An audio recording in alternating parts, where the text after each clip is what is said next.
It's a new week, and we are back with more dark stories. Welcome, folks, to Tales of Murder by Poison and the Angel of Death phenomenon. Since we have a lot to cover, no surprise, shall we get straight to our fun facts that we found during our research? Yes. All right, I'm going to go all the way back to our ancient Romans for my fun fact and Mm. talk very briefly about the first female serial killer in ancient Rome. So her name is Locusta. She died in the year 69 and is possibly actually the first documented female serial killer ever. Like 69 AD? Yeah. Okay. She is considered to be the person who Agrippina the Younger contacted for the poison to kill Claudius, and she also supplied the poison used to kill Britannicus as well. Well then. I had actually almost thought that Lady Bathory was like one of like the first female serial killers, But turns but out I not think by a she's long actually shot. I think she's like the female, like she's definitely the one with the most kills on Yeah. her belt. But yeah, so I I thought it know, was I'm kind of thinking interesting here. because I'm like this woman had her hand in two basically emperors just going. Yeah, that's some high-end clientele.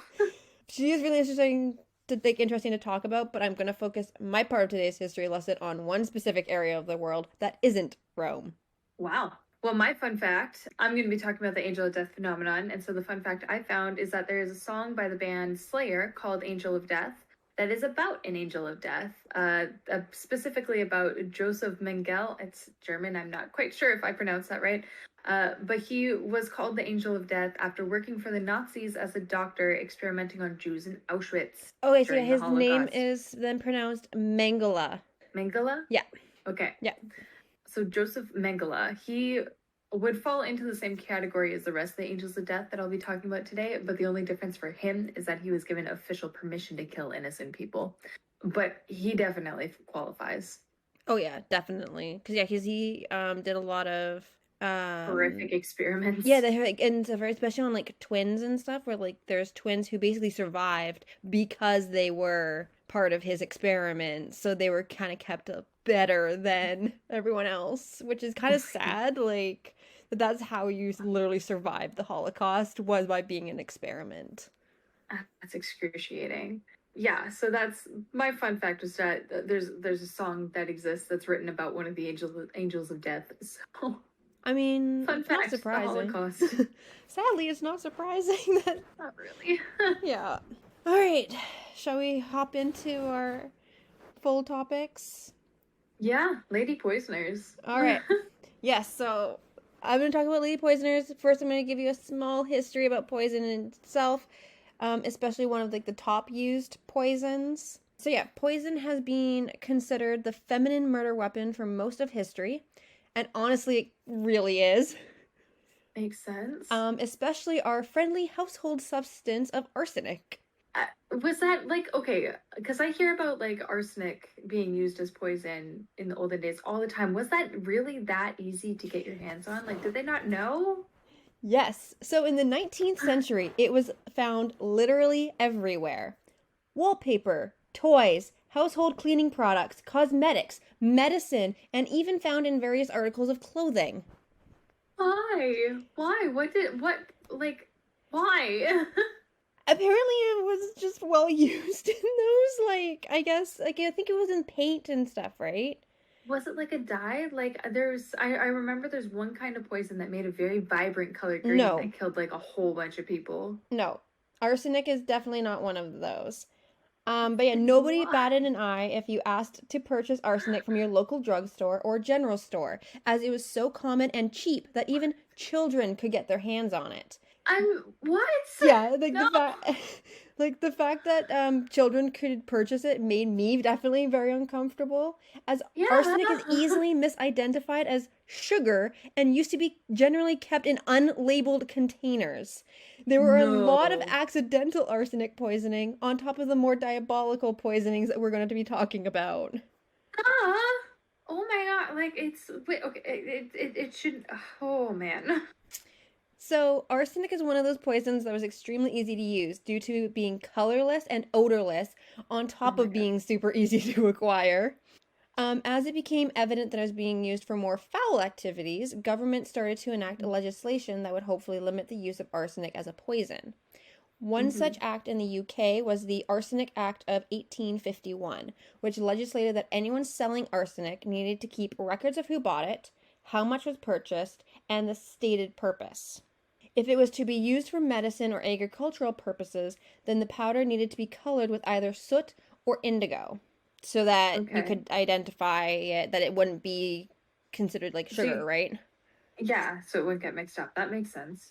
And because then, like, if you're using it in a diabolical way, people would still see it, hopefully. You have a better chance of getting caught. Yeah. So the max penalty for breaking these rules was £20, which is the equivalent to £13,000 in 2014 Okay. with I was your gonna say that feels like historical a bit of a inflation. slap on the wrist. Yeah, no, for like in the 1800s, it was not it was more than a slap on the wrist. 17 years later, a Pharmacy Act was passed, which limited who was allowed to sell the substance. Good. This act was put in place after a massive accidental poisoning in 1858, when approximately 200 people were poisoned with arsenic that was put into popular sweets. Oh my word! So So the people that basically, like made the the guy, like sweets. yeah, so it's like they went to go buy like the sugar or whatever that was used, and Yeah. the same place sold arsenic, and one of the people accidentally grabbed arsenic instead of the sugar, No. Oh man. and Can so you imagine the guilt you would feel for doing that accidentally? I. Oh, did anyone check in on them? Are they okay? 21 of the Oh victims man. passed away.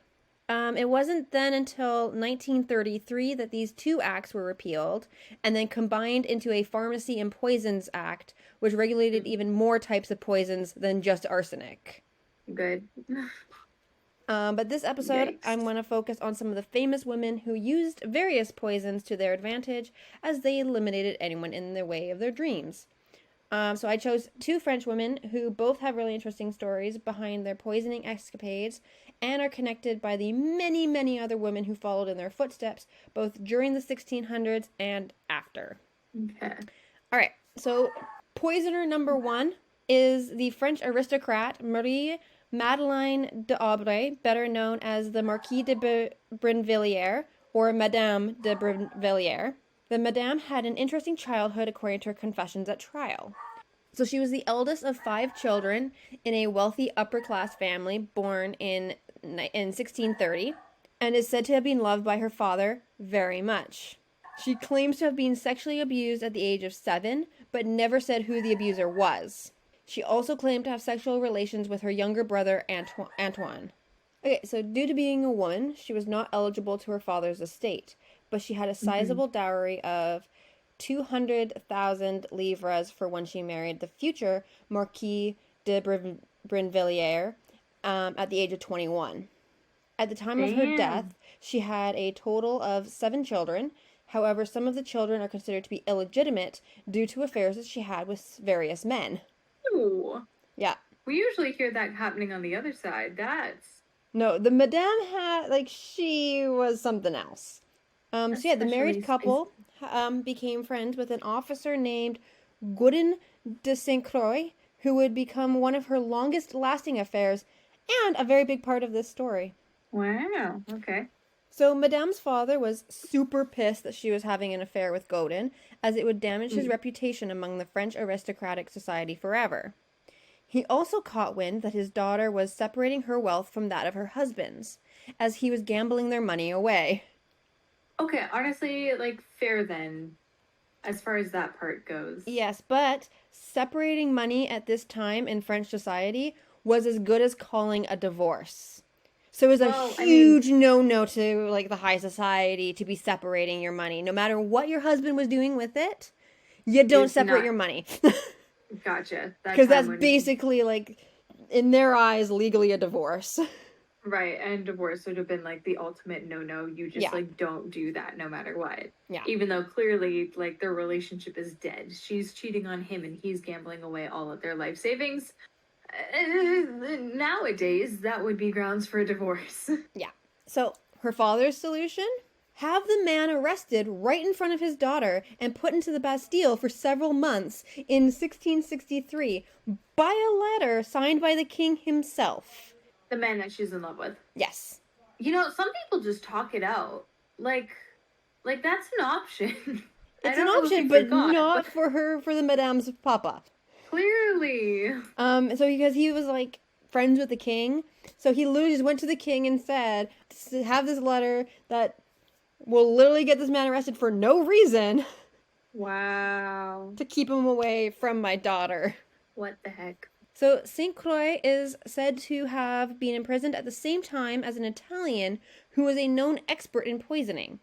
But others suspect that he already knew a man who is a pharmaceutical chemist and might have learned the arts through lectures from this other friend of his. Right. Some historians are also skeptical of Saint Croix knowing either man, believing that he just used their names so that he could sell his own poisons at a higher price. So like pseudonym. Yeah. 3 years later, the Madame's father passed away on September 10th, 1666. Then, between July and September of 1670, her 2 brothers also die. What a coincidence. How could that have ever happened? Who knows? So the first of her brothers to die had mysteriously gotten ill after eating a pie. But he had already been suspicious of attempted poisoning after his drink earlier that year had kind of tasted metallic to him. So, okay. So yes, be very cautious about what a sibling of yours is intending when they hand you a pie. Listen, you never know when your sibling has a vendetta that they intend to carry out with pie. Like, you know. Exactly. Really, honestly, we should just all stop eating pie. So the Madame wasn't suspected of any of the deaths until 1672, when her friend and lover, Saint Croix, passed away. Oh. He left behind all the evidence of their work together in mixing up the perfect poisons in the form of letters and a note from the Madame promising Saint Croix a large sum of money. So he passed away. Was that one of the, like, did she poison him? I think he might have passed away, like, more naturally. Okay. I don't think he's, like nothing kind of said, like, if he was one of her victims. Okay. Because I was wondering if maybe she killed him trying to get him to shut up and, like, destroy the evidence. No, he was, like, I think he was super quiet, but then he kind of just left all the evidence in his home. People come into his home, find it, right? Gotcha. So the Madame fled from France into England and remained hidden from the French authorities for years, living off of money sent by her sister, whom she did not kill. Because she's sending her money. Pretty much. She was finally caught in Belgium in 1679 and was found with a letter of confession. She confessed to poisoning her father and 2 brothers, but also to the attempted murder of her daughter, sister, and husband by poison. Oh boy. So hang on. So she killed, daughters, so like 50-50? Like she killed like half the people that she tried to kill? Yeah. Successful. Before her execution, the Madame was subjected to water torture. Ooh, but she never revealed any new information other than that she sold a vial of poison to a man who wanted to kill his wife. Rumor has it that she practiced her poisons on people inside the Hotel Dieu Hospital, which was overcrowded and more concerned with saving souls than lives. At this time, if you were like a higher member of like the French aristocracy, a lot of the women would take like different like baked goods and different things like that, like, and go throughout the hospitals for like goodwill, right? So she would take her poisonous pies and then adjust the dosage until she killed somebody, or like. And I don't. They're thinking that she probably just like the actual mixture of the poisons to see how like what kind of symptoms, what kind of things would have come up, right? And then also like the dosage levels of it, right? Gotcha. Okay. However, this is not fully confirmed, as there weren't any good records that can prove the theory, because no one cared about these people. Sounds about right. Yikes. But she was known to go and stuff to this hospital that was known to be all about saving their souls, not their actual lives. Yeah, so she went to a place where she knew she could get away with it. Yeah. Yikes. So the Madame story sparked a paranoia in the king, Louis XIV, that there were more Naturally. poisoners among the French nobility. This time frame was known as the Affair of Poisons, and more than a few hundred noble people were arrested and tried. Ooh. One of these noble folk is my next lady poisoner, Catherine Montvoisin, better known as La Voisin, which actually translates to the neighbor in English. Neighbor, she's the girl next door. Kind of, yeah.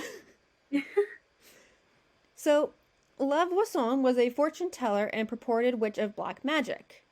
It is said that she killed 1,000 people with her black magic and poisons, but some believe it could be up to 2,500 murdered. Wait, 1,000 was the low ball? I thought that was people exaggerating. No, that's the low ball. Did she actually? Like, that's what they're considering is what she is, Like, for her historians? selling them and yeah. I thought you meant that, like, people at the day, like, because she was a fortune teller, assumed that she was this crazy mass serial killer as well. Nope. Literally, like, 1,000 plus. Possibly, yes. How? As just, like, a random person? Like, Well, hang on. So, while she was starting out as a harmless fortune teller, she became a midwife, which then snowballed into providing abortions. oh, got it. Okay. As she started to become famous throughout French society, her business ventures grew into selling magical items and, of course, poisons. At Right. the time, she became extremely wealthy as her clientele were some of the highest class citizens that France had at the time, including at least 2 of the Mancini sisters who were highly regarded in the king's court. She was supporting a family of 6, while also being known to have at least 6 lovers. Well, okay. I mean, yep. Yep. So these lovers included an executioner, an alchemist, an architect, and a magician. What a bizarre mix. I'm like, I love the fact that she had she was dating an executioner Yeah.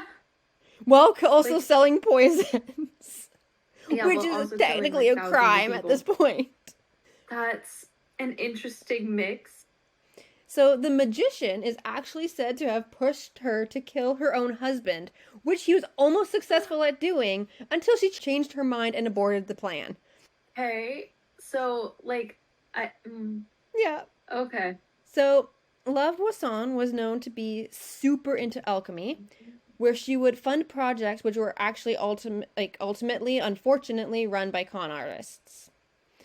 She was also known to be an alcoholic and got into a lot of confrontations with her enemy/rival in the poisoning world, Marie Bosse, or La Bosse. Okay. Bosse would go on to say that La Voisin would burn the fetuses that she aborted in late pregnancies in her home furnace before burying them in the garden. Okay, that's messed up. That's messed up. The accusation got to the point that Louis XIV gave the order that La Voisin's abortion section of her enterprise should not be investigated further, so that this is the least known part of all of her crimes. What? Serious? Like, I'm I'm actually What? wondering if Louis had a pile of mistresses' abortions to hide, since the That's aristocracy, exactly my thought. since the aristocratic society were her main clients. But who knows, since he had the investigation stopped on that aspect. No, that is 1,000%. Like, I am on board with that theory. That makes Yeah. the most sense to me, especially at that point. To hear abortion and fetuses being disposed of like that, like at that time, like. Yeah. Well, like, seems abortions were, like, unimaginable illegal, that They right? wouldn't look into it. Like, abortions were basically illegal to do. Yeah. So if it was found out that Louis's mistresses had abortions through her, then Louis might have been put on the spot as to, well, did you push for it or did they choose to? Well, that's what I mean. Like, if he wasn't involved, if he didn't have something personally to gain from it not being investigated, there's no way that he would leave that untouched. Like, Yeah. yikes. All right, so what we do know a lot about is her magic and poison side of the business. Mhm. She spent almost all of her money on making her performance spaces as lavishly decorated as possible. For example, She wore a crimson red velvet robe with golden eagles that would have cost Ooh. her 1,500 livres in the 1600s. That would be approximately $30,000 in Canadian dollars today. That's an expensive wardrobe. Yeah, and that's That just would be one gorgeous, robe. though. Like, that's just like one robe. That's not even like the whole wardrobe. That would be such a gorgeous robe, though. Do you have a picture of it? I can get one for the Instagram. Excellent, because I will try to find that one is something I because want to see. I mean, like, I think it'd be gorgeous, Yeah, but expensive for that day. yeah. I'll definitely see if I can find a Totally. picture of it because, yeah, It's okay, expensive now, to be honest. yeah. Around 1665/1666, so around the time that our friend Madame's family was starting to die off, La Mhm. Voisson's fortune telling was called into question, but she defended herself well and was allowed to continue practicing. Okay. Apparently, she also was really good at hiding the rest of her magical abilities, as she was also practicing black magic, including amulets, love potions, and black mass rituals. Yikes! That gets into yikes territory pretty quick. Yeah. Yikes. So these rituals allowed clients to come pray to Satan to make their wishes come true, while a baby would be held over a bowl at the altar with its blood being drained. Some sources of the Mm, time say that the baby was killed this way, while others say that the baby was already dead from either abortions or stillbirths. Nonetheless, I do not recommend this practice, and I'm definitely grossed out by it. yeah, let's maybe not. Let's maybe not sacrifice babies. No Just sacrificing maybe. babies and no sacrificing animals. Yeah, let's not do that. Everything else, I'm a little bit more on board with. A little bit Love more. potions. Love potions. I'm like not cool with. That's like the magic-y equivalent of like date rape. Like that's. I'm Ooh, not cool with that ooh. either. Like, There's more about those potions coming up. oh dear lord. Okay. So first, though, let's get to the whole poisoning part of La Voisson's Yeah. life. The art of poisoning had been perfected at least a decade earlier by an Italian woman named Guilla Tofana and her fellow French woman, who were poisoning at the same time or before her. Now, unlike our previous poisoner, Madame de Brinvilliers, La Voisson did not make her own poisons. She just sold them. Instead, she acquired her poisons from other women, such as the apothecary Catherine Trianon. Trianon was another fortune teller who made and sold poisons. These two Okay. women had one other very important woman in common, Madame de Montespan. Montespan was the king's official royal mistress. Oh dear. Because at this time in the French monarchy, you actually would have like a official royal mistress that like everyone knew, and like the public knew. And they actually had a lot of sway in the royal court. Interesting. So there's like there's a few of like the king's mistresses who actually like did almost more for French society than the king and queen did, Wow. because they actually could like have a political hand in things. It was like a really important role. Like Yeah, it was actually apparently. more important than becoming queen, that more families were raising their kids to be the French royal mistress rather That's than to be wild. queen. Yeah. It is said That's that wild. Montespan had first hired La Voisson for one of her black masses, which was officiated by the magician and an abbé in 1667. Montespan had prayed to become the royal mistress, and that wish was literally granted a year later. So perhaps it was something about these black masses and praying to Satan, because if at you're least willing to one of them did come true like a year later. like if you're willing to sell your soul, maybe I get questions. With the success of the Black Mass, La Voisson was never short of work from the royal mistress. As we know, a king's favor was usually short-lived. So when his interest Yeah. in Montespan started to weaken, she did more and more black masses with La Voisson, including being the human altar herself for at least one of the masses. So okay, but like Okay, what didn't the human alter like have to like get their blood drained or something though? Like how did I guess she she just like I guess they just like gave like a blood sacrifice, but like not the same as like a with the baby's babies? worth of blood. If that's actually true that they use babies, right? Ugh, I really hope it isn't. Lavoisin also supplied Montespan with an aphrodisiac, which Montespan drugged the king with on more than one occasion. Ugh, this is what I mean. Yeah, except this time is the mistress date raping the king. Yeah, but that's still not okay. Soon, That's Montespan started to threaten the king with death if he should ever leave her. wow, healthy relationship. The king, being a historical male, likely laughed it off as he started to court more younger women. So how long until he died? In 1679, Montespan Mhm. made true to her threat and I knew contacted it. Lavoisin and Trianon for assistance in ending the king's life. Uh-huh. There was some hesitation, but Lavoisin immediately agreed and ran a meeting to plan out the murder with Trianon and two others, one of the others being her daughter's fiance. Listen. If your besties wouldn't assassinate I lost the word. I lost the King? word. I lost the joke. I lost the plot. I was gonna make it sound more dramatic, like a political powerhouse, but like, yeah, no. If your besties wouldn't literally help you assassinate the actual king of your country, then are they really your besties? Like honestly, Honestly, no, they're not. raise the bar, So, raise your standards. Trianon had a change of heart and tried to convince Lavoisin to stop the plot by giving Uh her huh. an ill fated reading. Okay, So, so basically literally, saying, I'll give you an ill fated fortune to try to stop you from murdering the king.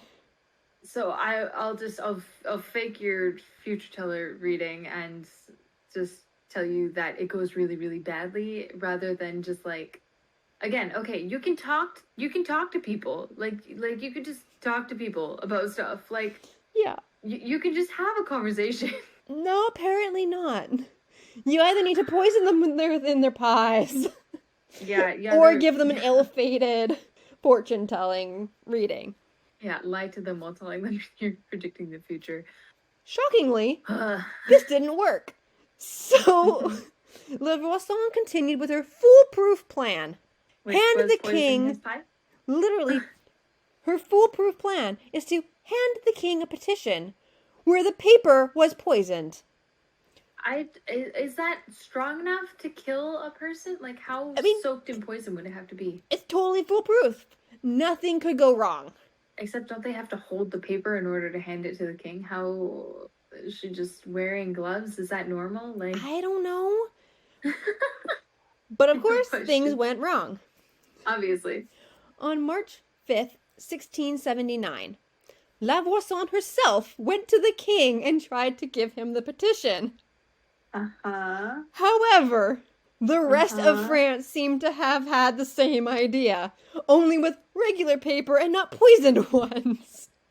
Because of all the Okay. non poisoned petitions being thrust towards the king, he wisely chose not to take all of them, including the one holding his death. So he never even touched it. He never even touched it. Well, that backfired. Yeah. So annoyed, Lavoisin handed her daughter the petition and told her to burn it, which she did, and then promptly got in touch with Trianon to plan out the next idea. And okay, hold up. So poisoned paper just hands it to her daughter, or like are they being like how is it killing the king and not them? I don't I'm understand. guessing Was that they he had like maybe it was like in like an envelope or something. So then when the king pulled it out of the envelope and touched the paper, or they were wearing gloves. I mean, women at that in that time it was normal to wear gloves. Yeah, I guess. I mean, if it was like a normal fashion thing, then I could see them getting away with it. But like, okay, Yeah. maybe let's not be casually passing that around with people. I don't know. Well, especially not our own kids. Like, All right. so unfortunately for us, we will never know what other foolproof plans could have been concocted after this one surprisingly didn't work. Hmm. This was all happening during the height of the affair of poisons, as many women were confessing to poisoning folks during the trials for witchcraft. In January of 1679, Lavoison's fellow fortune teller and rival poisoner, Labosse, was arrested, and the police became highly aware of the underground fortune-telling poison trade. Fortune-telling poison trade. Yes. Okay. Like, literally, if you were a fortune teller at this time, you were most likely also selling poisons. That is the most bizarre combination and makes a lot of stereotypes all of a sudden make sense. Yeah. So on March 12th, 1679, Lavoisin was arrested as she left Mass and just hours before her scheduled meeting with Trianon. Okay. Which I'm like, I kind of wish that this meeting happened so we knew what other foolproof plans they could have come up with. Maybe if I cough in his general direction, he'll die. Foolproof. Yeah. Yikes. Okay, so Lavoisin was never tortured, even though a formal order was passed down to allow her to be tortured for information. Many believe that she was spared the fate of torture because of all of the high-ranking aristocratic men and women she could name as clients of hers. That's honestly fair, because it would kind of mess up a whole big portion of society if they tortured that information out of her. Instead, she was knowingly kept drunk throughout her imprisonment, as officials were well aware of her alcoholism, and she spilled confession after confession in her drunken state. So she just laid it all out anyway. Yeah. Well, as far as foolproof plans go. At first, she kept most of her clients a secret, claiming to have sent them to Labosse for poison. So basically, that rivalry never died until they literally died. Nope, doesn't sound like it. Nope. But then confessed to selling them to several members of the royal court. She took the information about the plot to murder the king with Montespan to her grave. It was her daughter who decided to spill that gossip once her mother was gone. I knew it. Never just hand off evidence to someone who's not part of the planning. Don't do that. On February 22nd, 1680, Lavoisin was burned at the stake for witchcraft. Not for poisoning and murder, just for witchcraft. You know what? At this point, are they even gonna admit to the murdering? Because that would admit, so many of the clients, it would confirm the rumors rather than just saying, oh, she's a witch, that's why you're hearing all these rumors, she's crazy. Yeah. It kind of protects the aristocracy, aristocracy. Words are hard. But yeah, so that one actually doesn't really surprise me. Yeah. So she hasn't been forgotten, as there are a few film and literary works that include her story. My favorite is book number 2 of the Lady Slayers series by Lana Popovic called Poison Priestess. Both books in the series are definitely worth the read, with book 1 being about Lady Bathory, who I will be talking about at some time during this podcast because I love her to death. Okay, so now that we've looked at some historical female poisoners, I do want to do a quick close-to-home murder that included the usual poison of choice, arsenic. So this isn't a female murderer, but it does fit with the theme, and it's just an interesting story in general. So here's a brief account of the milkshake murder that happened here in BC in 1965. Wait, do I know about this? I'm hoping you know about this. I might know a little bit about this. Okay, well, I'm going to give you more details. Up and down the streets of downtown Vancouver in the 1960s was brightly lit up with massive neon signs. Yeah. One such sign was the largest freestanding neon sign in the world, and that was the Beaumac car dealership sign. This particular neon sign could be seen at least 18 miles away before the area became more and more built up as time went on. Renee Castellini, a fan favorite radio promoter on CKNW, decided to live up on that sign until every single car in the lot was sold. He lived up there for 7 days while his promotion stunt received attention worldwide.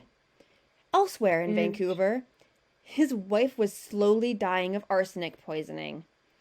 At the time, no one knew what was making her so sick, but she finally passed away in August of 1965, ending her slow suffering. Oh. Many thought that Renee was a doting husband, as he brought her vanilla milkshakes from White Spot daily for months, even while she was in the hospital. Oh, the piece of shit. After his wife's death, Renee went on a morning vacation to Disneyland with his mistress, who he planned on marrying. This mistress was a switchboard operator at the Bomac car lot. No. Yes. Okay. Hang on. A morning vacation to Disneyland? Yep. The happiest place on earth. Yes. All right, seems legit. Continue. A suspicious intern at the hospital had taken a sample of his wife's hair and had done some testing, finding the signs of arsenic poisoning at all but one point in the hair's timeline. The 7 days that Renee was living on the Bomac sign. There's no way. It's that specific? You can tell that from a hair? Yep. That's crazy.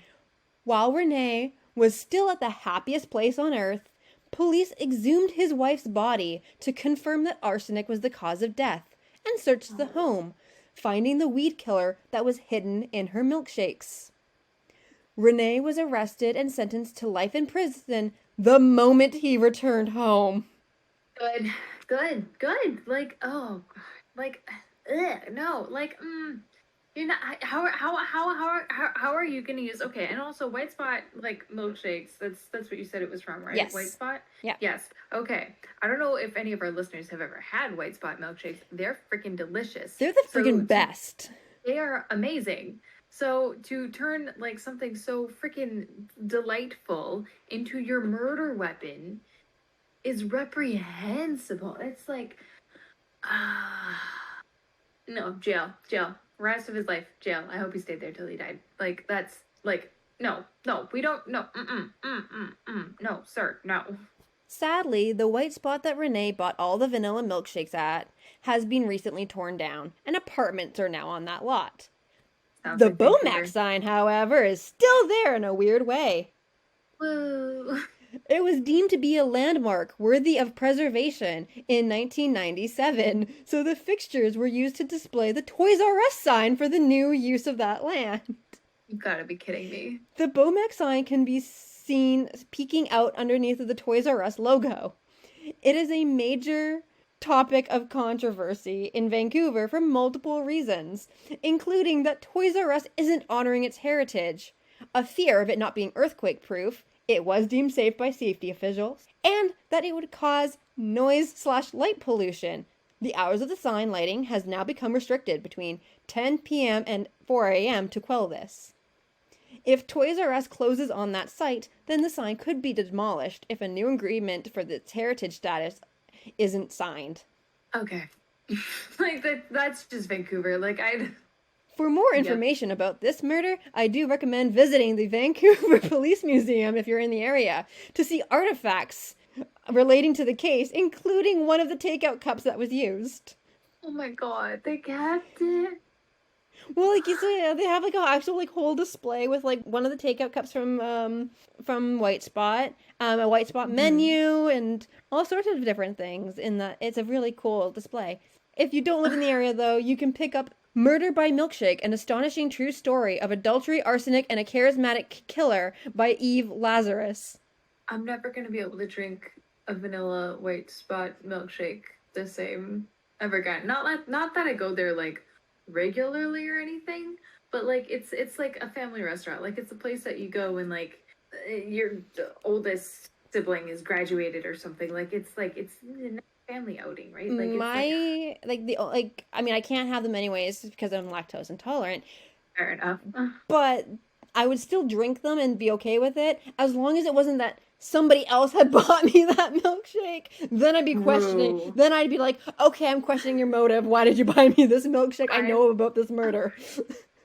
I'm afraid. Yeah. No, it does make me want to go back to White Spot and get a milkshake, though. I'm not gonna lie. It's a little bit late to go consciously. get one right now. Yeah, currently it's a little bit too late for that, but like, Just make sure that nobody else touches your milkshake yes. other Watch than the them staff make making it. it. Yeah. probably can trust the staff. They weren't the ones involved Unless in this case. unless their sugar was accidentally. Mm. I like oh man, I hope that's like significantly less possible these days. Like I there believe it has to be is because I'm pretty yeah, sure like there's do we even really use like I don't think much stuff uses arsenic anymore because well probably because of the amount of times people are being murdered by it. poisoned. Like it's just poison. Like it's using it as like anything like other than like literal like weed killer or like rat poison or whatever is just questionable behavior. I don't know. Like I'm listen, I'm not a doctor, I'm not a scientist, but I don't think if something had arsenic on the label, I don't think that I'd be too terribly inclined to just like use it willy-nilly. I might ask for a second opinion. Right? Whew. So yeah, that's all of Lady poisoners. our poison. Well, angels of death do often use poison as well. It's not the only method that they use, but they often use poison too, so it's not entirely over. We have a few more poisoning stories. Yay! This is about to get grim. Okay. So, Ashley, what do you know about the angel of death phenomenon? I know that like in a way I think isn't it kind of like the precursor almost to medically like some of like the medically induced murders like that we have, well, not murders but like the medically induced deaths, like You mean like euthanasia? kind of, yeah, like in a way isn't it like that they kind of like 'cause I think if I remember correctly, like, some of the ones that I've learned about were ones who thought that they were doing a favor.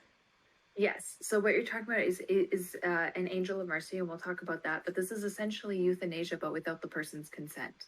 The Gotcha. difference, euthanasia is when someone wants to pass away, that they would rather move on than continue the symptoms that they're experiencing, and they want to just end things. They don't want to be living the way that they're living anymore. That on its own is a controversial subject. This is not even that. This is worse than that. This is that person doesn't have a choice. I'm choosing for them, and I'm gonna go on a whole big long rant on that in a little bit. Yeah, because I So think that's kind, but I'll level the starting field with just like that's kind of the difference between those two things. yeah, because I know, I think in like season 2 of Why Women Kill, one of the women's husbands is like an angel of death that but he thinks he's doing it for their good, and he's not that he Mhm. actually has like the permission from them. It's just that he finds people who are sick and then helps them die because he thinks he's doing a good thing by Yeah. putting them out of their misery. So yeah, so we'll talk about other killers like him in a little bit. So the angel of death or angel of mercy phenomenon refers to murderers, serial killers who use their position as a professional carer, so a doctor, a nurse, a care aide, etc., as a way to select and kill their victims while flying under the radar. They are also known as medical or healthcare serial killers. And most of the time, they work alone, though there have been a few cases where there were multiple killers or where the reason the killer got away with it for so long was alleged to be that the other nurses who should have stopped them turned a blind eye to protect the reputation of the clinic. Okay, yeah, this sounds kind of slightly familiar. Like I can think of like a few ones that I've heard. I just hadn't like heard the term the same way. Right? Yeah, so some more statistics about them. Notably, Dr. Kin Kin, assistant professor of psychiatry and behavioral sciences at the University of Virginia, noted that these types of killings increased between 1970 to 2006, rising from only 10 cases to 40 cases in the United States. Now, I'm going to throw in a little disclaimer here. Let's be clear, this is still a rare occurrence. I don't want to say the numbers are increasing and let it be a fear-mongering thing. It's a very rare type of serial killer. You're far more likely to die of heart disease than pretty much anything else still, so I don't want anyone getting anxious about this. Granted, these are only the cases that got caught, but anyway, they found the majority of these cases happened in a hospital, much fewer happened in a nursing home, and a few happened at the victim's home, like in a live-in nurse kind of circumstance. So, the methodology isn't always consistent. It ranges from lethal injections to suffocation, and in one particularly horrific incident, drowning. Yeah, that's definitely not an easy way of doing it. No, I don't want to go into too much detail on that case because I didn't dive into it deeply. But I saw enough to know that like it would have been absolutely horrific, and I cannot imagine the pain and terror that that victim went through. Yeah, no, definitely. Like suffocation and stuff like that. Like you can kind of do it more while they're sleeping. Drowning, But drowning is just like that's like the most violent way of going in this kind of scenario. drowning in a hospital bed is like, yeah. So, but continuing, the thing that makes an angel of death an angel of death is that they use their career as a caregiver to murder their patients. The other details are more or less irrelevant to the title, which means that there's also a range of motives that I wanted to talk about as well, because I've got a list of like 4 of them, and they're quite different from each other. So, there are a few reasons criminologists say that the angel of death killers do what they do. They could be thrill seekers, just like any other serial killer who gets off on taking someone's life who just so happens to work in a hospital. Medical killers diagnosed with Munchausen syndrome by proxy would probably be categorized here. To clarify for anyone listening, Munchausen syndrome is a disorder in which someone has the uncontrollable urge to fake sickness or otherwise cause themselves to be sick in order to have people care for them and make themselves the center of attention. Munchausen syndrome by proxy is where they feel a similar urge, but they inflict the illness on another person in order to receive that same kind of sympathetic attention. A famous example of this is the case of Gypsy Rose. Okay, yeah. But in Gypsy Rose, obviously, it was a little bit flipped, where the person with the Munchausen's syndrome by proxy was actually the person that was like murdered, not the one doing the murdering. But basically, if that case had gone too far and she had accidentally killed Gypsy Rose, that would have put her in the angel of death category. Okay. Well, as her mother, it would have been kind of a gray area, but she probably could have been. So in the case of angels of death, they could also be looking for praise, bringing the patient to the brink of death and then kind of like, miraculously reviving them by being conveniently nearby, or because they know the cause of alarm and therefore know how to remedy the root issue faster than anybody else. Okay. So if they know that it's an overdose, they know what antidote to use, like that kind of thing. If they know that they cut off the oxygen, they know to turn the oxygen back on, like that. And then they get all this praise for like being the hero. Yeah. It's an attention-seeking thing. That's the thrill of it for them. Their victims could include patients who weren't seriously ill or who were expected to recover, who suddenly took a turn for the worse due to the actions of the murderer. This could be people of any age. The only thing that matters here is access to the victim and the attention received from the act. This bring them to the edge and be praised for bringing them back tactic can also be attributed to a savior complex. So not every killer with this MO necessarily has Munchausen syndrome by proxy. So that's main motive number 1. So they could also be doing it for a sense of control, power that they're unable to achieve honestly, or at such an extreme that, in my opinion, no human should be allowed to attain. If your life feels so out of control that you begin to think that the only way you can have a sense of power is by killing another human being, go to therapy immediately. Yes, please. Please, for the sake of all of us, do not pass go, do not collect $200, straight to therapy. That's it. That's it. And that's all that really needs to be said about that. That one is pretty simple. You feel out of control, so you take control by taking someone's life. It's gross. Don't do it. All right. There's also those. So that's reason number 2. So reason number 3 is that there's also those who do it to gain something material, maybe stealing money from the patient, maybe by committing insurance fraud, or just pocketing their cash or possessions, or just like making their burden by, the amount of stuff that they have to do, just easing their own stress, right? So like, they have some kind of like physical gain from it. So this is kind of the simplest motive, just plain old, you have something I want, so I'll just keep you sick so I can keep taking it. And then one day the person dies either to cover the killer's tracks or just because they kept them too close to the line and couldn't undo what they'd done. That's probably like one of the scarier ones. That's like a pretty like, most of the top 3 you could probably attribute some like sociopathic traits to, if not like a antisocial personality disorder fully. Those traits often get associated with serial killers, and that would those would probably be the more like common, like angel of death killers are rare, but among angel of death killers, that would be the more like things that you kind of expect to see from your serial killer anyway, so it doesn't like make the phenomenon outstanding in itself. Yeah. But then there's the mercy killers, and that kind of ties back to the case that you were talking about from Why Women Kill. Yeah. So that's probably where this guy would fall in. So these guys these people, it's not just guys. I say guys as a gender neutral term. I realize it's not really, but sorry. These people who do it are the ones that are doing it thinking that they're helping, whether they think that they're ending their victim's suffering or that somehow they deserve it. These are the ones who inspire the alternate title Angel of Mercy. They break the mold of the typical serial killer in the sense that, like I said before, while we associate serial killers with having sociopathic traits or even being diagnosed with sociopathy or antisocial personality disorder, which is what it's like more formally called, the concept of killing someone to end their suffering implies a sense of empathy. So this distinguishes it from the other three motives that we were talking about, because like even though like misguided and twisted for sure, but there has to be some kind of underlying empathy in order to care whether someone is suffering or not, which is not something that someone diagnosed with antisocial personality disorder would be likely to feel very naturally or strongly. It's not like a sociopathic trait that would commonly present among other serial killers. So these are the ones that kind of like stand out the most. These people, they don't believe that they're being self-serving or evil, but they genuinely believe instead that they're saving their patients or bettering society in some way. But regardless of intent, what they're doing is taking away the agency of their victims, deciding for them or for their families that death is better for them than life. They aren't given a fighting chance. They aren't given a choice that should be theirs to make. If someone is in a near-death situation, whether from an accident, an illness, or even just time, it is up to that person to decide for themselves if they want to let themselves pass or fight to stay alive or do what they can to improve their quality of life. Yeah, like that's like why we don't have like the do not resuscitate disclosures and stuff like that, right? Where it's like then that person has it on them that says do not resuscitate because they do not want it.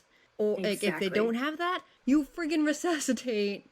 You assume that they want to resuscitate unless there's a do not resuscitate bracelet or something on them. Yeah. Like you can't just assume that because someone's situation seems unbearable to you that it is unbearable to them, or that they genuinely want to preemptively end their life because of it. Like it's just the underlying ableism here is just Yeah. like yeah. But the choice should never have been taken from these victims. This also includes at least one case where the murderer killed babies who didn't have parents who could properly care for them according to the standard of a literal murderer. Okay, I know this sounds bad, but I would pretty much prefer that we had like your underground baby trade than just killing these babies, like with our Evangeline case. Like, this ties back to the Eva Hamilton episode. We're selling babies again. That is better than murdering them without anyone's consent. That's like, yeah, that's where we're at here. Like, oh man. But checks and balances to make sure that they actually have a better chance at life and they're not just being sold to a baby killer, okay? Like, not unregulated. True. That's called adoption. So obviously that case is disgusting and heartbreaking and rage-inducing, and I'm not going to go on about it more than this. I didn't look into it more than this because I will be here ranting for forever, but like big oof, this one got under my skin, and I just immediately was just like in a mad fury over this from just reading the one line that's what that person did, and I couldn't dig into it any more than that because I was going to be mad. Yeah, no. I mean, I was going to be like raging, and that was not going to be a fun episode anymore. No. Okay, well, okay, in a way, yes, a fun episode. But as we have discussed multiple times, take care of your mental health, everyone. Yeah. If it's going to make you go into a rage, maybe don't do it. This is me practicing what I preach. Don't, if you're at that level, just stop. It's okay. Just walk away. Find something slightly lighter. I did continue researching the subject. I just stayed away from like children as victims because that will get me heated faster than anything. So this leads me to my what can we do, what do we look out for section of the episode. So here is a list of some red flags, as according to Dr. Kinkin in the article by Fiona Guy, published by the Crime Traveler, and I'm specifying all of this because I'm literally quoting this whole list. I could not find a better one, and it's inconclusive. It's a short list, and each of these things on their own aren't necessarily red flags, but combined they build into a big red flag. So let's go through them. So red flag number 1 is a history of mental instability. Makes Not sense. everyone who's makes sense. Not everyone who's mentally unstable is a scary person. If someone's been through or has a history of mental instability, they're generally more likely to be a victim than to create victims. But combined with these other things, it becomes more of a red flag. Well, I would So- say that anybody who is doing these things is definitely mentally unstable. Yeah, you can't In a do way. these things be mentally healthy. Like, that's not like No. mentally healthy people don't kill people. That's kind of the whole thing. So, Yeah. but also significantly more mentally unstable people, or like, yeah, significantly more mentally unstable people are likely to be victims rather than to victimize. Yeah. So, let's not contribute to the stigma, but also this is on the list. So, number 2, a preference for night shifts or shifts with less staff and supervisors on duty. Yeah, They could once just again, enjoy night shifts, no witnesses. but there's also no witnesses. So, like, maybe just keep an eye on those people. Check in on them. Make sure they're doing all right.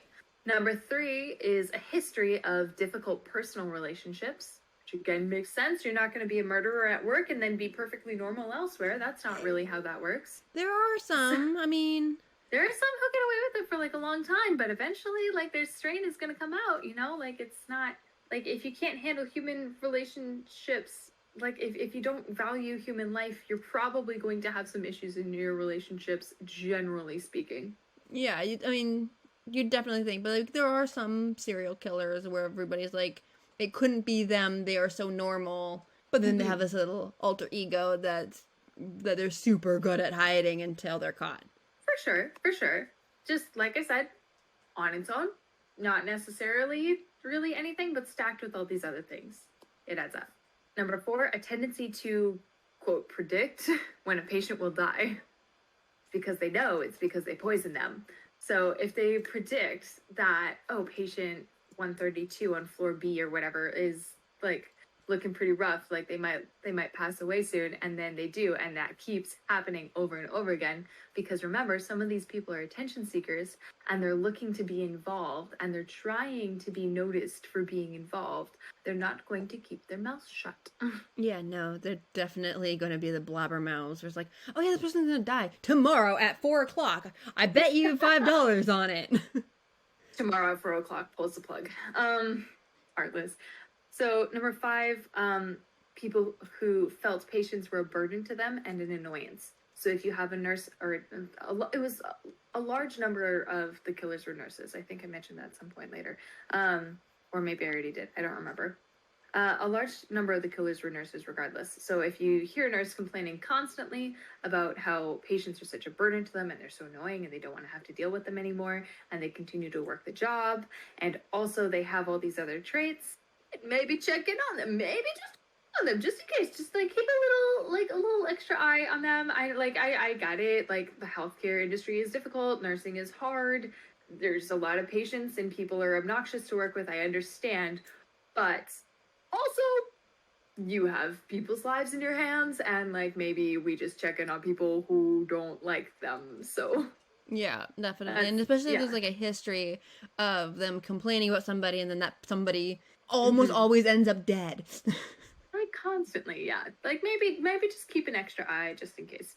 6, had problems with substance misuse, so drugs or alcohol was a common trait. And 7, often moved from hospital to hospital. A lot of these killers, part of why they got away from it for so long was because they worked for multiple hospitals, and it takes a while for this pattern to build up before people start to notice. Yeah.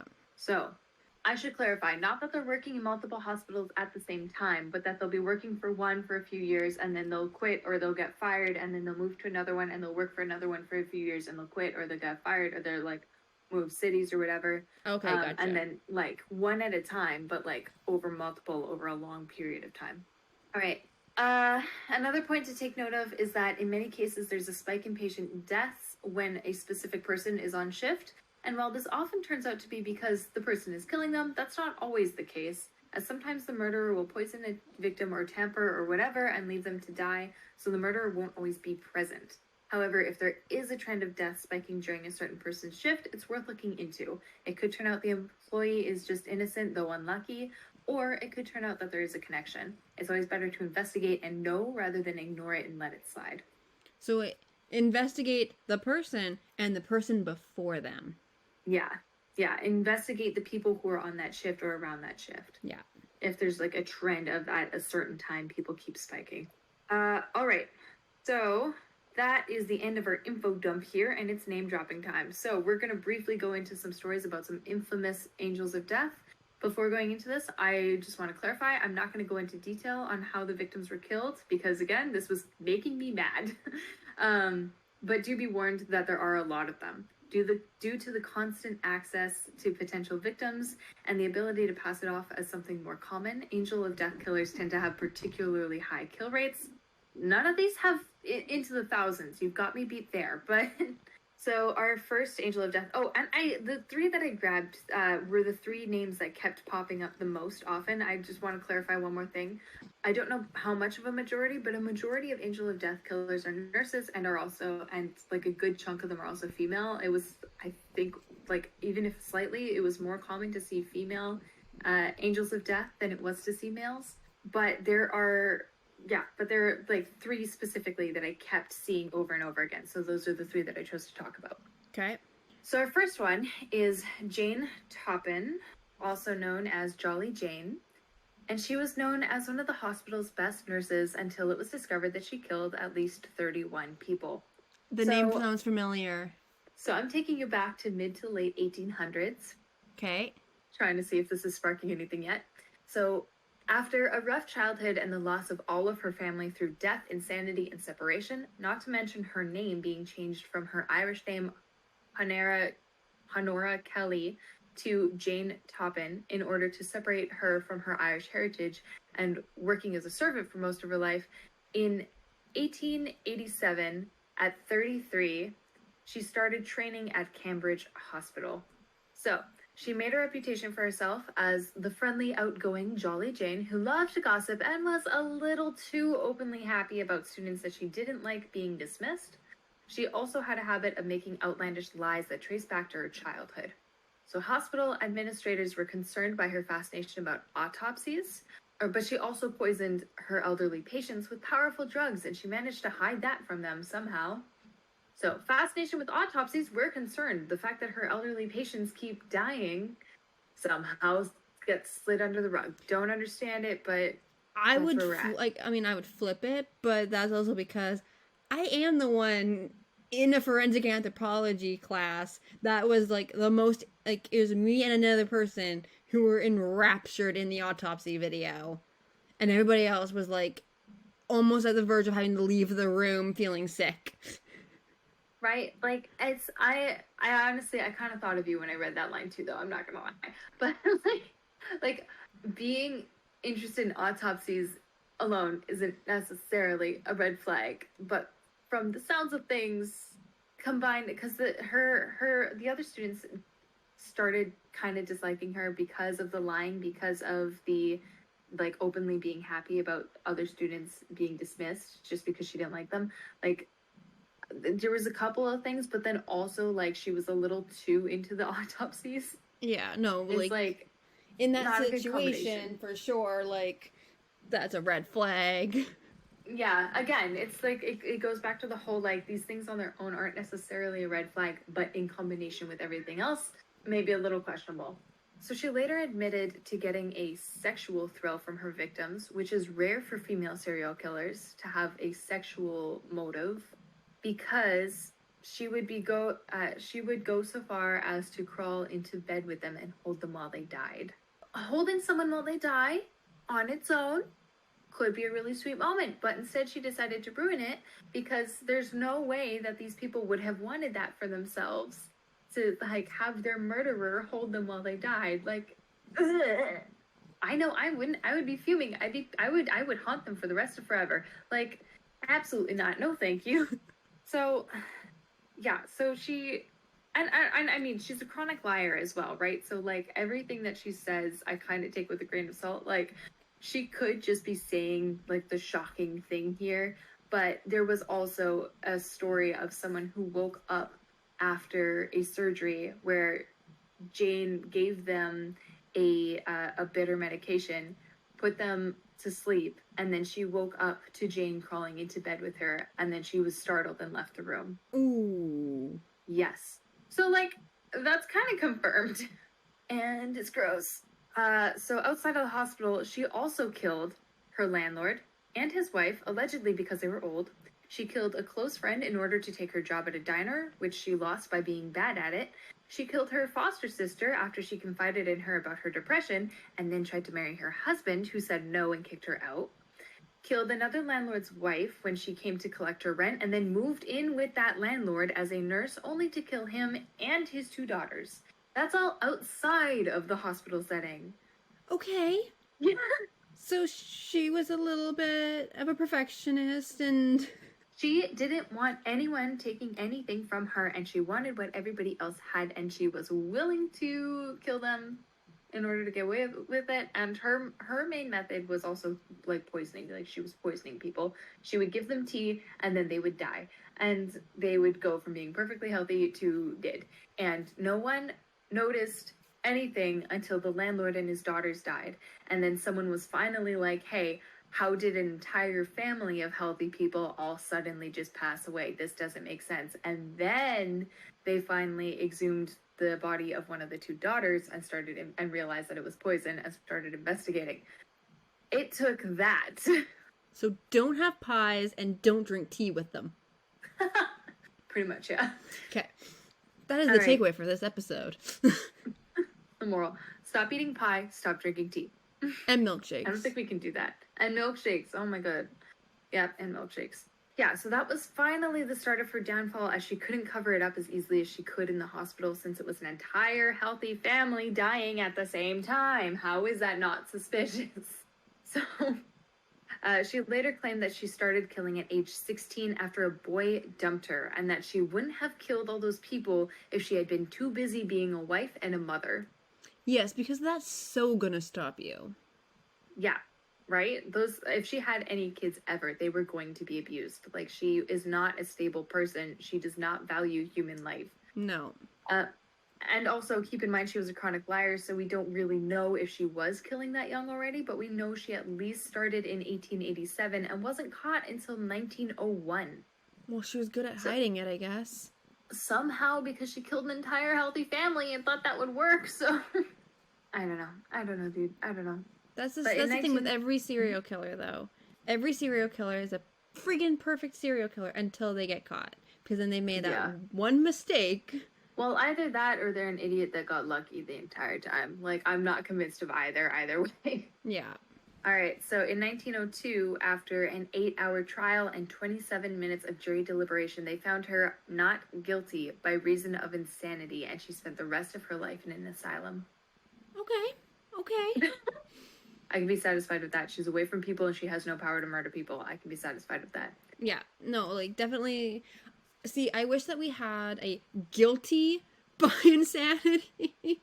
Yeah, like, it's not that you're not guilty. You're insane. Yeah, because like she did this for like decades. Like, I have not knowing that what she was doing is wrong is like, I think why, but like I don't know. I don't know. I don't know. It's kind of like the guy who stabbed Salman Rushdie. He was pleading not guilty to it, even though they literally grabbed him and were pulling him off as he was continuing to try to stab the guy on a stage. Dude, you're freaking guilty. We all know it. Like, you were literally pulled off of him. And so Ray's like, well, no, because he'd be then not guilty by insanity. I'm like, yes, he was insane. That's clear. But he's still guilty. Like, we need to change some of our terminology in the criminal system. It's an interesting phrase. It's an interesting thing. And I know it has to do with whether or not they're like mentally present enough to be in control of their actions, or they're mentally aware of like what they're doing. But they're still guilty of committing the crime. Yes, they're insane. Right. Yes, they may not, but they've still committed the crime. They're still responsible for the crime. But if they literally did not have control over what their body was doing at the time. I can understand it for cases like that. In this case, I think that she's just sadistic. Yeah. I have a hard time buying that she was not actually in control of herself. I have a hard time buying that these were not deliberate choices that she was making for her own gain. I don't like in this case, but also it's 1902. Well, yeah. And she's a woman serial killer. And society would not have had an easy time wrapping their head around that concept. No, we still don't. We still don't. So, like, I kind of understand, and I kind of am like, okay, but, like, she's killed so many people in a hospital setting. Maybe we don't leave her in a hospital setting. I have questions about that. All right. So, our next brief story is Harold Shipman, who was later known as Dr. Death. He was born in Nottingham, England in 1946, so a little bit later in the timeline. In 1970, he received his medical degree and began his practice a few years later. In 1975, he got caught forging prescriptions for pethidine, which was an opiate, which led to him being forced into rehab for his addiction to the drug. In 1977, he started working as a general practitioner again, and his practice was successful until 1998 when a woman died shortly after Shipman visited her. It was suspicious because she had been healthy. The death was sudden and unexpected, and her will had been adjusted to give Shipman her entire estate. I'm sorry. Yeah. But that's super sus. You don't say. If you're going to kill, please kill smartly. Don't literally just randomly change somebody's entire will to give it all to yourself. Where you don't have any sort of thing other than the fact that you're just randomly their doctor and then you kill them. I don't remember the exact numbers because I couldn't be bothered to do the math to account for inflation, but it was a lot. It was a big estate as well. So not smart. She was a wealthy woman. Okay, but also, hang on. You say that, but hang on to that for a second here. So this, it was suspicious. Will have been adjusted. Shipman had also signed her death certificate himself and noted that no autopsy was necessary in order to cover up what he did. Yeah, dude's literally writing his own confession. Yes. With his act. Yes, yeah. Mm-hmm. So here's the thing. This is the most obvious, like, case, right? Like, this is the most obvious. This is the most clear, like, this guy is doing all these shady things, obviously. He's already gotten in trouble for forgery before. Yeah. Obviously, it's him. So, but this leads to an investigation, and he ended up being convicted of 15 counts of murder and 1 of forgery. This was the only victim that he forged the will for in order to get the money from. Like, this is the only victim that he changed the estate for. He had done this to 15 other people without getting caught. We will never know their stories. So, but hang on, it gets worse. First, it gets a little bit better. He spent the rest of his life in prison until he killed his last victim himself by hanging. After he died, in 2005, a government inquiry was ordered to find out how many people he really did murder. They found, wait for it, 250 cases from 1971 to 1998. If I remember correctly, I might have actually read a book about him. Really? Is he the one that literally worked in Canada, the US, and England? I don't recall him working in Canada. Because there's a Dr. Death that literally worked in 3 different countries. I'm looking it up. Including here in Canada, and killed in all 3 countries. Studied medicine, University of Leeds, Yorkshire, Manchester. I don't think so. Keep in Hyde. Yeah. No, I think this may be someone different. I think he stayed in Hyde throughout his whole life. There's no mention of him coming to Canada from what I can see quickly here. Might be a different Dr. Death. Yeah, that might be a different Dr. Death. My source didn't mention Canada, and his wiki doesn't either. So, yeah, even the prison that he went to was in England. So, yeah, I think his whole life was basically in a small town just outside of Manchester. Okay. Because there is one that I read a book on, and he literally was going from like 3 different countries as a doctor. Mm-hmm. I think he might have actually killed, like, mainly killed women while doing like abortions and stuff like that. It looks like a lot of his victims were women, but I don't think, yeah. According to his Wikipedia page, a lot of his victims that they did, like, at least put him into, like, on trial for were women. Oh, yeah, they were all 15 of them were women. Hang on. Yeah, but nothing's mentioned about abortions. So, yeah, I think that one's a different person. Yeah, I think there's multiple doctor deaths if I remember correctly. Oh, there's so many. There's so many. There's so many Angel of Deaths. There's so many Doctor Deaths. They get given the same title because it's like very similar stories. Yeah. Just the numbers change, and the motive a bit. All right. So anyway, yeah. So he got away with like 250 cases. Some think that he was running a sort of underground euthanasia service. Some said that he was trying to remove the older patients so they wouldn't, quote, burden the healthcare system. Some say it was the pleasure, the power, the high. The only financial gain found in connection to his case was the one forged will. So that seems to be circumstantial in that one case rather than a motive for the majority of his crimes. The majority of his victims were healthy before they died, and no one really knows how he got away with it so many times and for so long. Well, yeah, especially if they were healthy beforehand. You'd think, like, I understand how you can get away with it with people who are already pretty much dying. Yeah. But when they're already, like, when they're healthy and then they're just, like, gone suddenly, it's like, how do you not start looking at the one correlating person? I laugh because it hurts. Yeah, I mean, yeah, like, that's really it. Like, especially if the only commonality that there seems to be is that his victims were older, is like, okay, just because you're old, like, sometimes it happens, right? Where an older person will just, like, kind of suddenly will lose them. Yeah. But that many times, but that many times, I don't think so. I like under one doctor. I don't think so, honey. No. All right. So my last little short story here is about Donald Harvey, and he pleaded guilty to murdering 37 people and claimed responsibility for close to 90 deaths during his trial in the late 80s. He started killing in the 70s after a childhood of abuse left him feeling powerless.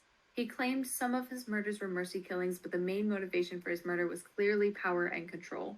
Outside of the hospital, he also poisoned his friend, his ex, his neighbor, and his father, killing them, and poisoned his partner, keeping him too sick to leave their apartment, all the while still killing people at 2 different hospitals.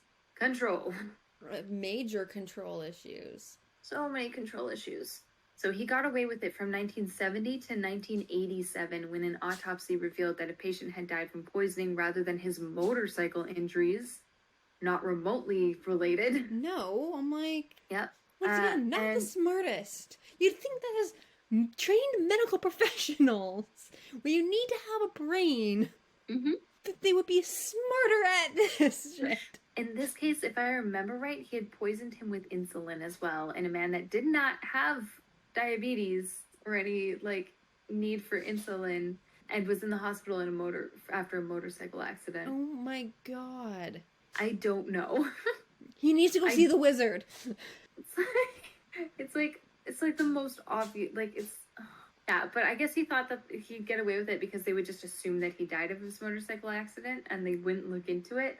But, like, I don't know that that's a safe assumption to make, my guy. Like, well, no. But he claimed he flew under the radar because of a serious shortage of doctors. The regular doctors would all be too busy and overworked to notice the inconsistencies.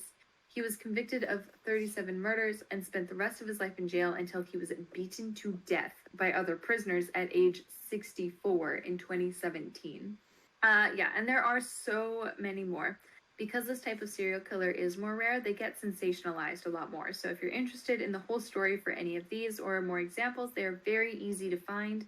Just, it's heavy stuff. The victims are especially vulnerable, and some are children, so just take care of yourself mentally too if you do dig into it, like we talked about before. Yeah, like I know a few of the stories I read got me heated, and I listen to true crime fairly regularly, so just, keep it balanced.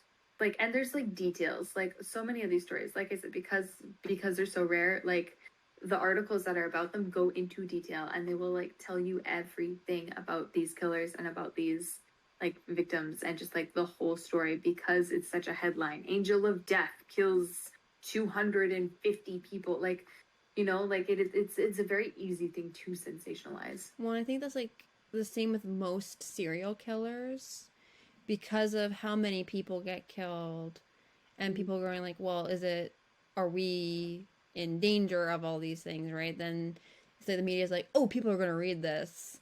Exactly. We'll tell you everything you want to know. Exactly. Even though you are more likely to get killed by somebody who you do know than you are to be Personally. killed by a stranger. Yeah. Yeah, that's true. So keep your enemies close and your friends closer. Yeah. Yeah, no, and it's totally true. So, like serial killers in general get sensationalized, but to have a rare kind of serial killer, I feel like amplifies that even more so.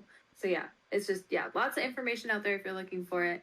But yeah, like it's just when you go looking for it and you realize how much information there is about like specific stories like this, you got to remember the numbers. This is rare. This is rare. This is not likely. This is not likely to happen to you. This is not likely to happen to your loved ones. So like it can get overwhelming to see this person and this person and this person and see them all listed individually and everything, right? But like this is like it seeing all these individual cases in detail is honestly just evidence of how like infrequently it does happen, Yeah. because we have the time to go into these cases into detail. Yeah, exactly. So just yeah, don't overwhelm yourself if you're gonna go looking it up. Take care of yourself, balance in all things. Yeah. And on that light and happy note, that's where we're ending the episode. And next week we are going to go into lighter, happier stuff as we do a music episode to balance Yes. out all of the darkness All of the trauma. of deaths and disappearances and Yeah. There are some sad points. We'll say what we're talking about. We can list it. We're pretty confident in these choices, right? yes, I'm very Okay. confident in our choices. Considering that you're So super excited about yours. I am. I am. So Ashley is talking about Woodstock, and I'm talking about the famous composer Mozart. So yeah, it should be lighter, happier. There may be some sad points, but generally it'll be a much happier theme. We'll lighten it up for you guys. So yeah, stay tuned for that. Yeah, we'll go into some music festivals and famous composers that everybody knows. Yeah. Well, everyone knows of, but do you know much about Mozart? We'll find out next week.